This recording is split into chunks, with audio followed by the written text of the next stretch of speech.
Buenas tardes, ingeniera. A continuación le voy a exponer el tema de la recimentación de la Catedral Metropolitana por el ingeniero Luis Fernando López Hurtado. Capítulo 1. Generalidades.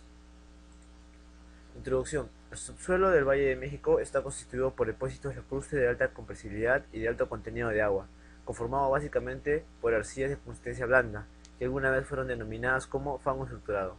Han transcurrido ya 679 años de progreso urbano. Durante ese tiempo, muchas generaciones de constructores han desarrollado mediante ensayo y error una tecnología de cimentaciones.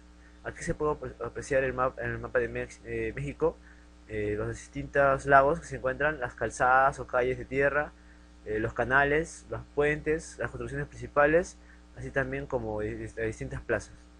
Los objetivos: describir los aspectos geotécnicos básicos y en particular en la Catedral Metropolitana, acerca de los métodos o sistemas de renivelación y recimentación comúnmente empleados en la Ciudad de México, partiendo desde el origen de las primeras cimentaciones a su desarrollo a través de los años. Acá se puede ver, es un cuadro de geología general del Valle de México, donde se ven las diferentes eras, Cenozoico, el terciario y el cuaternario, y las diferentes formaciones que existen en la cuenca del México, dependiendo de los años y de los investigadores. Antecedentes. La cuenca del Valle de México ha sido a lo largo del tiempo un tema de investigación. Esto en función de que alberga de la Ciudad de México, en particular la cuenca de México, es el resultado de las interacciones naturales de procesos tectónicos, volcánicos, sedimentarios y climáticos. Eje neovolcánico transmexicano. En 1972, MUS propone como una fisura antigua reactiva del basamento. La cuenca del Valle de México se constituye por una superficie de 9.600 km², distribuida de la siguiente manera: 4.800 km² es la porción oriental del Estado de México, 2.540 km² el sur Hidalgo, 840 y 100 km² Tlaxcala y Puebla, y 1.320 el Distrito Federal. Acá se puede apreciar en un mapa de México donde se ubicaría la cuenca del Valle de México. Las condiciones de sedimentación y el tipo de materiales que constituyen los suelos arcillosos de la formación arcillosa superior de la zona central de la cuenca del Valle de México determinan la estructura de los estratos del subsuelo y dan origen al comportamiento mecánico observado en la práctica de la ingeniería y probablemente el resultado de las excitaciones sísmicas. Estratigrafía. Marco geológico general. Para efectos prácticos se puede visualizar la cuenca del Valle de México como una presa asolvada delimitada al sur por los basaltos de la sierra de Chichinautzin, conformando la cortina. El relleno del interior del vaso lo conforman los depósitos de arcilla lacustre. Asimismo se localizan intercalados de rellenos arcillosos, materiales distintos, productos de la meteorización. El marco paleoclimático: primera glaciación, primer interglaciar, segunda glaciación, segundo interglaciar, tercera glaciación, tercer interglacial, cuarta glaciación, Holoceno reciente. Se concluye que la cuenca del Valle de México ha atravesado por el periodo glaciar Illinois y dos interglaciares, el Yarmouth y el Sangamón. Marco volcanológico. Directa o indirectamente, el subsuelo es de origen volcánico, transportados además por polvo eólico. Estratigrafía generalizada en función de los depósitos que lo conforman y su relación con los marcos antes citados. Depósitos de lago. Acá se ven las formaciones: Illinois inferior, Illinois superior y Wisconsin. Como ya se mencionó antes, la profundidad, la clasificación de los diferentes tipos de suelos que se han encontrado. También acá se puede ver un mapa de cómo es que los depósitos de suelos han sido transportados desde tiempo hasta el año 1989. Depósitos de transición.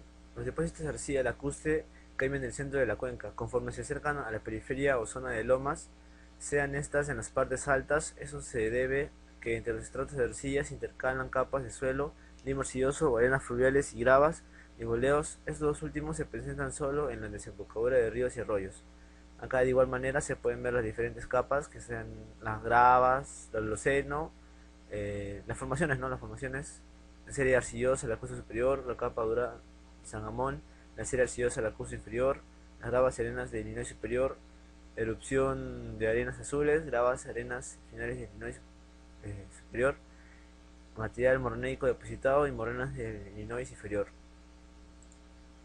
El depósito de lomas. Se pueden identificar cuatro fenómenos geológicos: acumulación de grandes depósitos producto de erupciones volcánicas, la erosión subsiguiente de estos depósitos conformando las barracas profundas, el depósito en las barracas de morrenas, el relleno parcial de estas barracas con materiales clásicos de erupciones frecuentes. Zonificación geológica del Valle de México. Bueno, acá es donde separan las zonas del Valle de México, son zona 1, 2 y 3, y su ubicación, ¿no? en este pequeño plano. Observaciones. En el caso de la zona, en el caso que la zona de estudio se encuentre entre la frontera de dos zonas, se realizará el diseño para la zona más desfavorable. En la zona 1 se realizarán estudios para detectar la presencia de minas o capas de arena, gravas, material pumítico o relleno. En las zonas 2 y 3 se determinará la presencia de cimentaciones antiguas, vestigios arqueológicos, rellenos superficiales o cualquier otro factor que pudiera originar un asentamiento diferencial. Conclusiones. El origen de la cuenca del Valle de México se remonta a la era del Cenozoico, en la cual se constituyó por roca ígnea extrusiva, generalmente fragmentadas por la presencia de fallas. Tras analizar la constitución estratigráfica, se determina que el subsuelo del Valle de México no manifiesta problemática alguna en cuanto a capacidad de carga se refiere, sino a la alta compresibilidad de las arcillas que lo conforman, originando así la presencia de asentamientos diferenciales. Orígenes y causas de los asentamientos regionales. Antecedentes y origen. La perforación y explotación de numerosos pozos de agua aceleró el hundimiento general del suelo, en función de la consolidación de arcillas compresibles. En algunos puntos de la ciudad, se precisó que en los colectores había un descenso de más de 50 centímetros, perdiendo así su pendiente. El suelo de Ciudad de México se está hundiendo. José Cuevas, precursor de la ingeniería de cimentaciones del Valle de México, cimentación compensada, teoría de la consolidación del doctor Nabor Carrillo.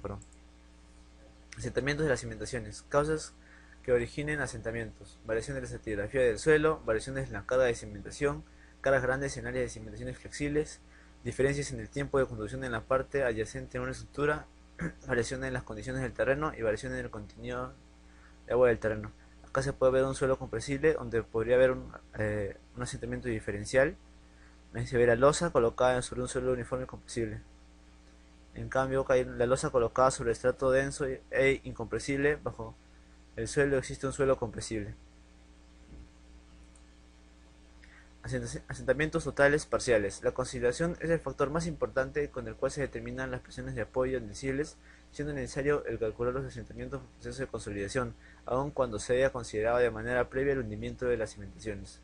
El asentamiento de una cimentación consta de asentamientos inmediatos. Esto tiene lugar durante la aplicación de la carga como resulta de la deformación inelástica del suelo sin variación alguna en el contenido de agua. Asentamiento de consolidación. Tiene lugar a consecuencia de reducción del volumen del suelo causada por la expulsión de parte del agua contenida en los poros del suelo, que solo se da en las arcillas. Y el asentamiento final, que sería la suma del asentamiento inmediato más el asentamiento por consolidación. Clasificación general de las causas de asentamientos totales y diferenciales. Son las cargas, dentro de ellas están las estáticas, permanentes y transitorias. Dinámicas, que son la vibración, el choque e impacto. Cambios en las características del suelo de cimentación, acción al frío intenso, acción al calor y cambios de la humedad del suelo y descenso del nivel freático, equivalente a incremento de carga generado por aumento del peso volumétrico del suelo. Causas accidentales varias, colapso o deformación de minas, cavernas y conductos subterráneos, erosión subterránea producida por el agua, derrumbes y deslizamientos plásticos, erosión geológica de la masa.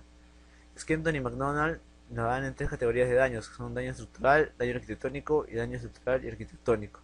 En acá se pueden observar los cimientos, donde ocurriría lo que se conoce como asentamiento diferencial de una estructura, donde los cimientos están a diferentes niveles. Estados límite: flotación, desplazamiento plástico, falla estructural de elementos de la cimentación. Si el subsuelo presenta rellenos sueltos, grietas, cavernas u oquedades, se debe considerar los estados límite de servicio: emersiones de la cimentación, inclinación media de la cimentación y deformación diferencial de la propia estructura y sus vecinas. Deformación estructural debido a asentamientos relativos. La mayoría de las estructuras ordinarias pueden resistir un asentamiento relativo entre columnas adyacentes. Consideremos este parámetro como base de la determinación del factor de seguridad para asentamientos totales y relativos que se han de calcular, a fin de evitar cualquier daño estructural o arquitectónico o mantener ambos dentro de lo posible. Asentamientos diferenciales. Si en la totalidad de la superficie de un área de construcción se asienta totalmente, no se presentan efectos a nivel de estructura, pero si los movimientos relativos se presentan en distintos sitios de cimentación, originarán sobreesfuerzos en la estructura. Como ya se conoce, La platea de cimentación lo que provoca es que no existen ese tipo de asentamientos diferenciales. O sea, en caso de que existan asentamientos, bueno, que van a existir, toda la platea de cimentación bajaría su nivel completamente. En cambio, si es por partes, o sea, es independiente cada cimentación, entonces ocurriría lo que se le conoce como asentamientos diferenciales. Bueno, acá se ven las formas de asentamiento y el daño en las imágenes, donde son asentamientos en el centro, asentamientos en los costados, asentamientos en un extremo. Bueno, en las observaciones, los extremos de las estructuras se asientan más que en el centro, formando grietas con ancho creciente hacia la parte superior de la estructura, ocasionando daños considerables. La expresión diferencial del suelo, al ser mayor en el centro que en los extremos, genera un efecto similar. Es de igual manera. Los asentamientos en los extremos se aprecian menos que en el centro, produciendo compresiones acentuadas en la parte superior del edificio. Si las deformaciones son muy grandes, pueden generar fracturas por cortante, ya sean horizontales o inclinadas, y grietas de tracción hacia la parte inferior. Bueno, en el caso que sea un asentamiento por un extremo, el asentamiento diferencial del extremo de un edificio largo con respecto a otro no tan largo pueden generar grietas con la mayor abertura hacia el grado superior, punto C. Y el asentamiento crece de manera gradual bueno, el asentamiento variable crece de manera gradual desde un extremo del edificio hasta otro, pudiendo inclinarse toda la estructura sin presentar agrietamiento alguno. Sino en estructuras altas y esbeltas, las presiones no uniformes en las cimentaciones son mayores del lado que se presenta del desplome, tendiendo a acentuar el problema. Asimismo que se graba con el transcurrir del tiempo. Bueno, este caso es un caso muy particular que lo hemos visto en el tema anterior. Eh, bueno, así no se daña la estructura, igual tiene que derrumbarse porque no habría otra solución, porque no se podría evitar entre ello.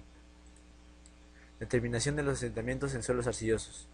Son aquellos de los que conforman el primer cuadro de la Ciudad de México. Supongamos que la selección de muestras, así como la interpretación de sus resultados, se ha llevado a cabo de la manera correcta. Mediante su análisis podremos pronosticar la proporción y la magnitud de asentamientos arcillosos. Skempton, Peck y McDonald han demostrado que los asentamientos netos finales calculados para varias estructuras sobre arcillas normalmente consolidadas son alrededor de un 15% de los asentamientos sufridos en la actualidad, siendo el asentamiento actual bastante mayor que aquellos valores calculados. Teoría de la consolidación. Consiste en determinar los asentamientos empleando la teoría de la consolidación en suelos arcillosos. Se basa en el siguiente procedimiento. En la elección del perfil del suelo, donde se realizarán diferentes sondeos. Bueno, si son parecidos, se podrá realizar el representativo perfil estratigráfico con su respectiva compacidad y el índice de compresión que sirve para hallar la consolidación. Determinación de la carga que da lugar a asentamientos. Se va a analizar las cargas y sobrecargas bueno, que va a ser cargada del suelo y las cargas que puede soportar también este. El cálculo de distribución de presiones y esfuerzos. La siguiente imagen muestra la distribución de las presiones verticales de sobrecarga y la presión inducida vertical. Los valores de la presión inducida vertical a distintas profundidades bajo el nivel de cimentación se obtienen mediante el método de Boussinesq. Y el cálculo de asentamientos por consolidación, que bueno, ya lo hemos estudiado antes, se conoce por la variación de la compresibilidad del suelo a partir del resultado de un determinado número de ensayos empleando el consolidímetro. El asentamiento por consolidación se calcula mediante los valores del coeficiente de compresibilidad volumétrico, el incremento de esfuerzo, de presión de esfuerzo y el espesor del suelo compresible.